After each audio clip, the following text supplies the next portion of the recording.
Reanudamos entonces para continuar con el estudio del proceso ejecutivo y ahora vamos a examinar lo relativo, en primer lugar, a cómo se notifica el mandamiento de pago en el proceso ejecutivo. Y lo relativo a que el mandamiento de pago no es susceptible de ser apelado.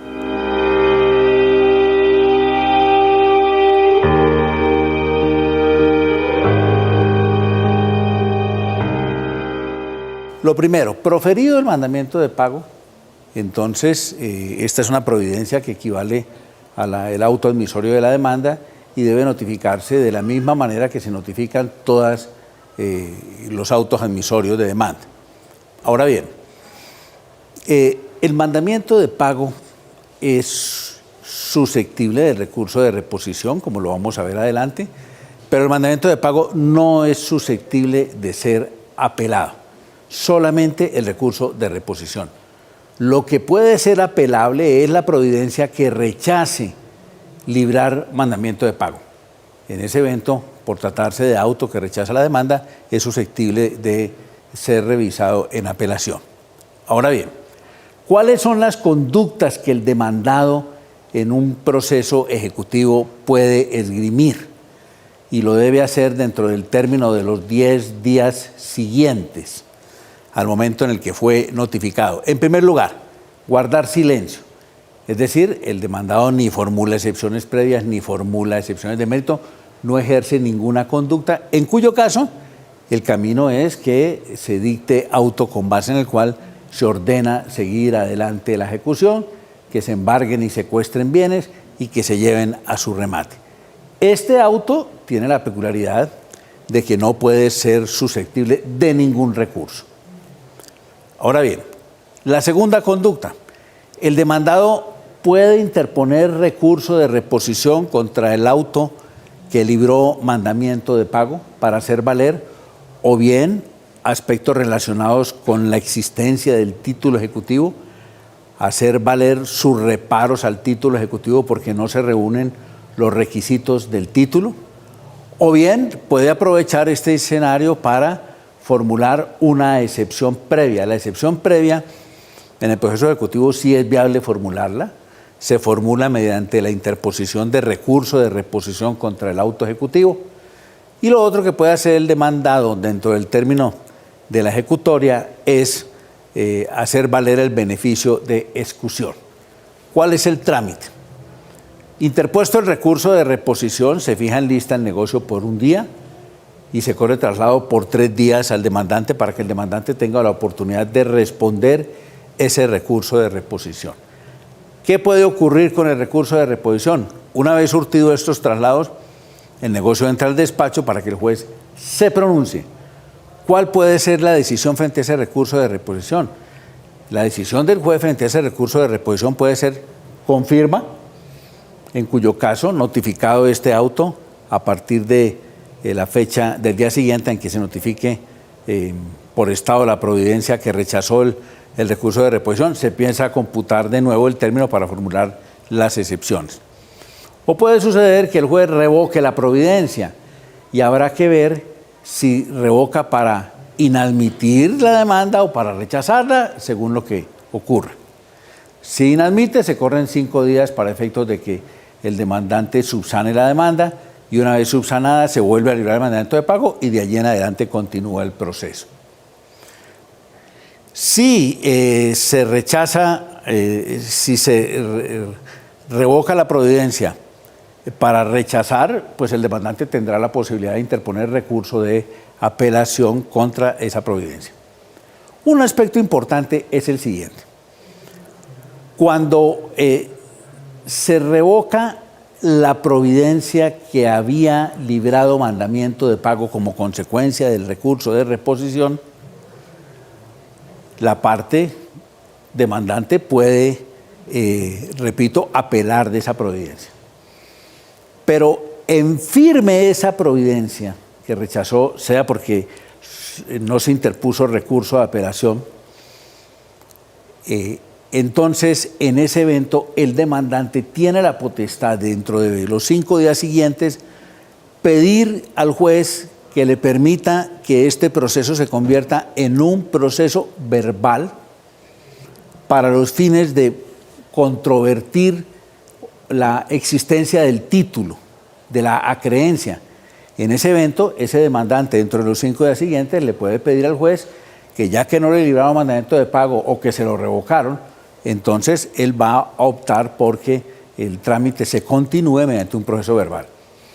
Por supuesto, si el demandante dentro de esos 5 días no hace ninguna petición de que el proceso se convierta en un verbal sumario, el asunto termina sin perjuicio de que el demandante pueda después volver a formular la demanda declarativa en forma separada. Un aspecto importante a tener en cuenta, que no está previsto expresamente en la legislación, es cuál es el trámite que ha de seguirse cuando, interpuesto recurso de apelación contra la providencia que negó el mandamiento de pago, el superior revoca esa providencia porque considera que sí se ha debido proferir el mandamiento de pago. Lo primero que, en mi criterio, el juez de segundo grado no debería dictar el mandamiento de pago, sino señalar las bases para que cuando el negocio regrese a primera instancia, sea el juez de primera instancia quien profiera el mandamiento de pago. Pero si no es así, entonces que el juez de segundo grado dicte el mandamiento de pago, revoque y dicte el mandamiento de pago, y entonces viene el tema de cuándo el demandado puede ejercer las demás conductas, puede formular excepciones contra ese mandamiento de pago. Ese término no puede empezar a correr cuando el negocio está todavía en segunda instancia. Es necesario que el negocio regrese de segunda instancia a primera instancia, que el juez libre el auto con base en el cual ordena obedecer y cumplir lo resuelto por el superior, y dentro de los 10 días siguientes a la notificación de ese auto, el demandado debe ejercer las defensas.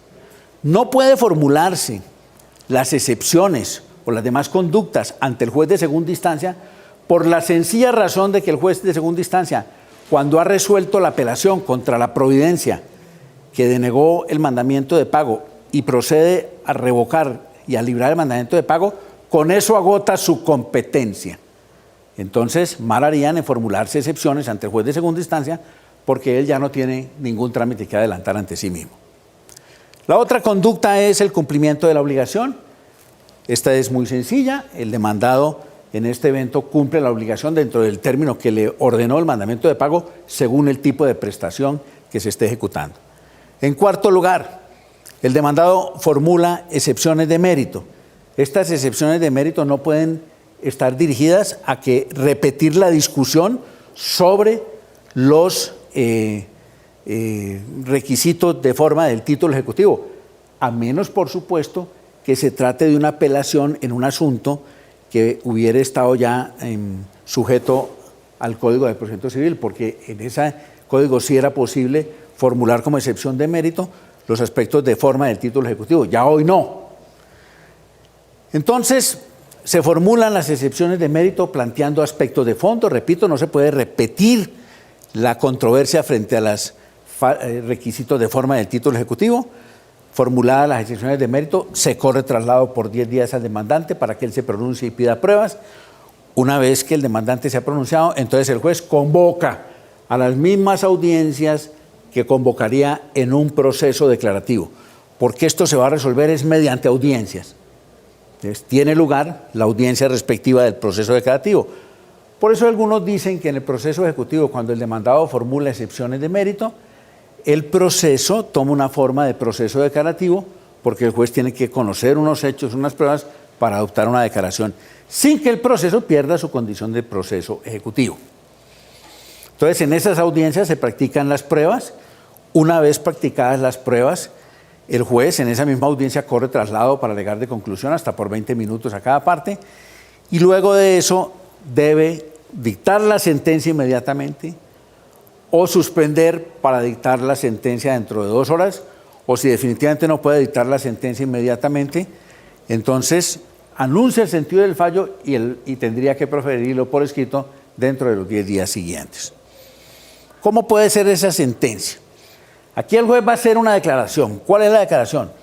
O declara que las excepciones fueron probadas, en cuyo caso la sentencia es completamente favorable al demandado, o declara que las excepciones no prosperaron, en cuyo caso la sentencia es favorable al demandante, en cuyo caso el juez ordena que siga adelante la ejecución, o sencillamente el juez declara que prosperan algunas excepciones, en cuyo caso así lo declara y ordena seguir adelante la ejecución con las pretensiones que no naufragaron en el ejercicio de las excepciones.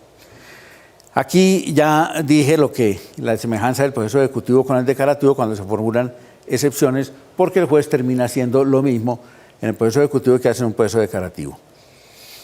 Frente a las excepciones de mérito, es clarísimo que el juez puede reconocer excepciones de manera oficiosa, salvo la nulidad relativa, compensación y prescripción. De suerte que, si el juez advierte que hay un motivo que no fue alegado por el demandado que enerva las pretensiones del demandante, así lo debe reconocer de oficio. La regulación de perjuicios consiste en ese reparo que hace el demandado a los perjuicios estimados bajo la oralidad del juramento, o bien los moratorios o bien los compensatorios. Si solamente el reparo del demandado es a los perjuicios, se tramita como incidente. Si además del reparo del demandado incluye otros motivos, entonces la regulación de los perjuicios se adelanta como si fuera una excepción de mérito. La otra conducta es que el demandado puede controvertir los intereses, puede pedir que se regulen para que se decrete la pérdida de los cobrados en exceso, o que se reduzca la pena, hipoteca o la prenda cuando quiera que se viola el límite de constitución de estas garantías, o controvierte la tasa de cambio bajo la cual el demandante está pretendiendo que se liquiden, se haga la conversión a moneda nacional de una prestación que se ha expresado en otra moneda extranjera. Ahora viene el tema de las medidas cautelares que se pueden decretar en los procesos ejecutivos. Las medidas cautelares que se pueden decretar en un proceso ejecutivo son solamente el embargo y el secuestro de bienes de propiedad del demandado. Esas medidas cautelares no permiten, como sí en el proceso declarativo, la posibilidad de que se decreten medidas cautelares innominadas, como ocurre en el caso de los procesos declarativos. Aquí son solamente el embargo y el secuestro. ¿Cuáles son los presupuestos para que se puedan decretar esas medidas cautelares? Los presupuestos para que se puedan decretar esas medidas cautelares es que el demandante pida el decreto de esas medidas cautelares. Excepcionalmente, cuando el demandado ya esté notificado, también podría solicitar el decreto de una medida cautelar que afecte un bien suyo, para decirle al juez, por ejemplo, no me embargue este bien, ofrezco que más bien me embarguen este. En ese evento, el juez correrá traslado de esa petición al demandante para conocer su opinión y tomará la decisión. Pero la regla general es que el demandante es el que pide la medida cautelar. Ahora bien, en la medida cautelar hay 3 instantes que deben advertirse. 1, el momento de la petición; el segundo, el decreto y su práctica. En cualquiera de esos 3 instantes debe advertirse que la medida cautelar no está hecha para aniquilar al deudor. La medida cautelar está hecha para asegurar el hipotético cumplimiento de un fallo favorable. De manera que el demandante que pide una medida cautelar tiene que ser razonado, no puede pedir medidas cautelares excesivas. Lo mismo, cuando el juez decreta una medida cautelar, tiene que concretarla al doble del valor del crédito y las costas prudencialmente calculados. Es decir, no puede decretar el embargo sobre bienes cuyo valor supere ese monto del doble del valor del crédito y las costas prudencialmente calculadas. Y cuando se va a practicar la medida cautelar, también el juez debe velar porque se mantenga ese límite. Es más, si por cualquier circunstancia se practican medidas cautelares excesivas, en cualquier momento del proceso se puede pedir la reducción de embargos. Estas medidas cautelares, para que sean decretadas, el demandante no está obligado a prestar caución, como ocurría antes en el Código de Procedimiento Civil. El demandante formula la petición de medida cautelar y el juez decreta la medida cautelar dentro de lo que la considere conveniente. El demandante está relevado de prestar caución, pero Si el demandado o eventualmente un tercero que esté afectado con la práctica de una medida cautelar le solicitan al juez que obligue al demandante a prestar caución, ese demandante entonces estará obligado a prestar una caución equivalente al 10% del valor del crédito y las costas prudencialmente calculados. En ese evento entonces el juez, cuando el demandado le ha pedido que obligue al demandante a prestar caución, el juez le ordena a ese demandante que previamente a decretar las medidas cautelares preste una caución a través de compañías de seguros o de un banco o en dinero efectivo equivalente al 10% del valor del crédito prudencialmente calculado. Esas medidas cautelares tienen diferentes escenarios de posibilidades de levantarse. Cuando se dicta, por ejemplo, sentencia favorable al demandado, se levantan las medidas cautelares y se le impone condena en costas y perjuicios. Cuando se revoca el mandamiento de pago, igual, se impone condena en costas y perjuicios.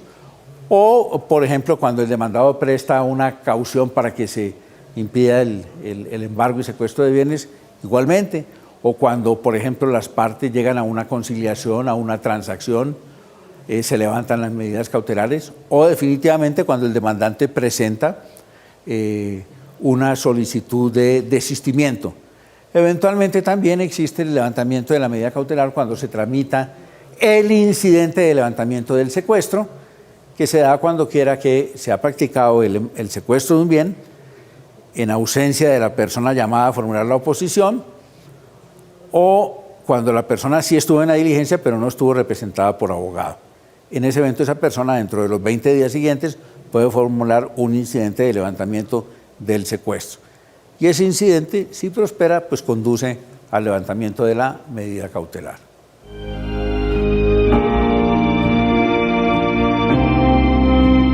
Profesor, ¿usted tiene como libro de cabecera el Código Procesal? Pues es un libro que consulto permanentemente, claro, pero lo consulto por mi trabajo y por las clases, pero libro de cabecera, dijéramos, para mis entretenciones permanentes o que me den satisfacción literaria, no. ¿Y cuáles son sus gustos literarios? ¿Qué le gusta la biografía, la historia? Me gusta la biografía, la historia. Por ejemplo, creo que un libro muy importante que se ha escrito es Noticias de un imperio, de Fernando del Paso, sobre el drama de Maximiliano y Carlota y la ejecución de Maximiliano en Querétaro. Ese es un libro extraordinario. ¿Qué está leyendo ahora? Una biografía muy buena, muy importante de Jorge de Isaac y de cómo los momios de la época lo maltrataron y lo hostigaron y se quedaron con sus propiedades. Esa es una magnífica biografía. ¿Qué es exactamente un momio? Un momio es una persona de tendencia política de derecha, de extrema derecha, que tiene por filosofía atropellar a los demás, creer que él es superior, que el resto de los mortales han venido al mundo a hacerle favores a él, que son arbitrarios. Y los momios así se denominaban a los de la extrema derecha chilena en la época de Pinochet. Y yo así denomino pues a ciertos personajes de mi Valle del Cauca que más o menos se comportan de la misma manera.